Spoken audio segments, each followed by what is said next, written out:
Good morning to you. Alistair, I guess the first headline question, both based on those attacks on desalination plants that Sally was just referencing, but in general, the actions and rhetoric of the weekend, do you see any de-escalation in sight? No, and I think it was always one of the major fears of the consequences of military action would be that it would quickly run out of control. Once the first shot is fired in a war, you don't quite know what's going to happen next. But the fears always included lashing out by Iran in all directions at those that they felt might either have some influence to bring the conflict to an end or just in revenge for what they were fearing. And the consequence of there being no clear plan for what is to happen, change priorities by the United States on a regular basis.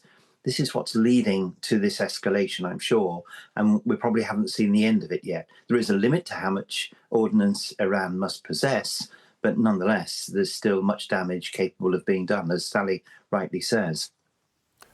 Do you think that Keir Starmer's approach to this has been broadly on point? Has he made any errors? What's your assessment? Well, I'm one of those who does believe that the Prime Minister has got it broadly right. I don't think that this was a conflict which needed to be started at this particular time. There were negotiations going on. Negotiations with Iran had been successful in the past. The Joint Comprehensive Plan of Action in 2015 severely limited its nuclear capacity. The United States broke that some years ago. The negotiations could have continued, so we needn't have been in this. The Prime Minister had the lessons of the past to go on. I think he was correct. But once targets, which included UK citizens, UK bases and personnel, once they became obvious after Iranian attacks, then equally the Prime Minister was right to make sure that everything that could be done to defend those assets was being done, and to signal to our many friends in the Gulf who had counselled caution against an attack on Iran for some considerable time that we were trying to stand by them and doing everything we could to help them. It's a very difficult situation for the British government, but at the moment I think they've made the right choices. I'm sure you've seen the headline coming from Yalda's interview with the Qatari Prime Minister that they feel betrayed to be included as targets in Iran's retaliation. Do you think relationships across the Middle East have been changed forever by the scale of Iran's retaliation, or not? Forever is a long time, but if, Wilfred, you mean sort of in the near and foreseeable future, oh, absolutely. People had known that this situation was brewing for some time. There is no excuse for the Tehran regime's conduct either in the region or against its own people. The issue became how to deal with that. For some years, recent years, the Gulf states had been trying to descale tensions, reopening their own relationships with Iran, notably Saudi Arabia and Iran, came to a diplomatic agreement that was brokered by the Iraqis and then sealed in China. Because they knew the consequences of a conflict. I saw one estimate some years ago that said the first day of a conflict in the region would cost $1 trillion in lost revenue and the like. And the Gulf states feel very vulnerable for the future.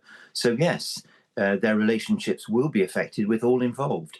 They counselled caution to the United States and Israel. That wasn't listened to. They didn't want a retaliation or revenge from the Iranians. That has happened.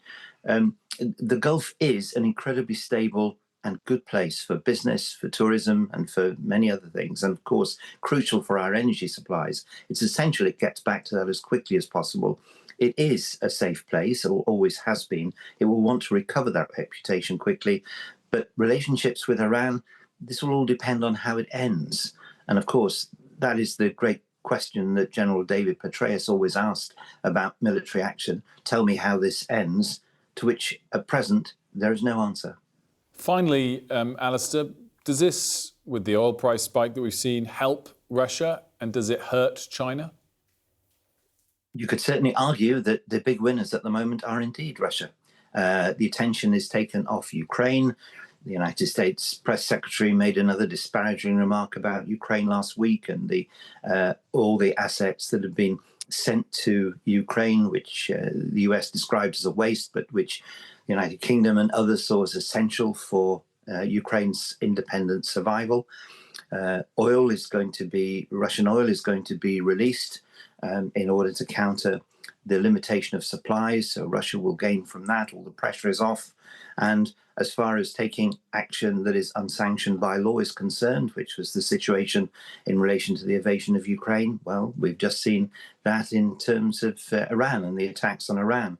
So Russia gets a pass here. Equally, there was a report the other day that Russia had been passing information to Iran about the location of US assets. This was brushed away, both by the president and the press secretary, and people wondered, well, why?